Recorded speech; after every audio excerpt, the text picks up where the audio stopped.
வணக்கம். வணக்கம். இப்போ நம்ம பேட்டி எடுக்க போகும் நபருக்கு இந்தியாவில் ஏன் இந்த உலக அரங்கிலேயே அறிமுகம் தேவையில்லை. தம்பி நான் நடித்ததே ஒரு படம் தான்ப்பா, அதுவும் ஃப்ளாப்புப்பா. ஏன்ப்பா இதெல்லாம் வேணாம்ப்பா. நீங்கள் என்ன பண்ணீங்கன்னா நீங்கள் பாட்டுக்கு இது பண்ணிக்கிட்டே இருக்கீங்க. ஆனால் சொல்லக்கூடாது. நானும் சொன்னேன். கேமரா கட் பண்ணி லைவ்ல போயிட்டு இருக்கு சார். லைவ்ல போயிட்டு இருக்கு, கட் பண்ண முடியாது. யோ, உங்களை யார் லைவ் போட சொன்னது? ஐயோ கடுப்பேற்றுறானுங்களே. Live telecast ஆகிடுமே.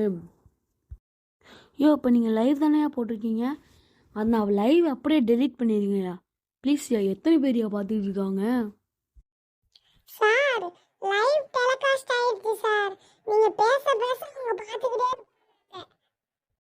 சரி பரவாயில்ல சார், கண்டினியூ பண்ணுங்க, பார்க்கலாம். ஓகே சார், நான் பேட்டியை கண்டினியூ பண்ணுறேன்.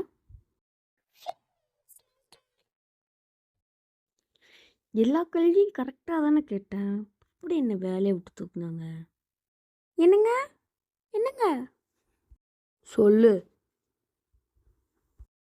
நீங்கள் பேட்டி எடுத்ததை நான் டிவியில் பார்த்தேங்க. அதுக்கு என்ன இப்போ?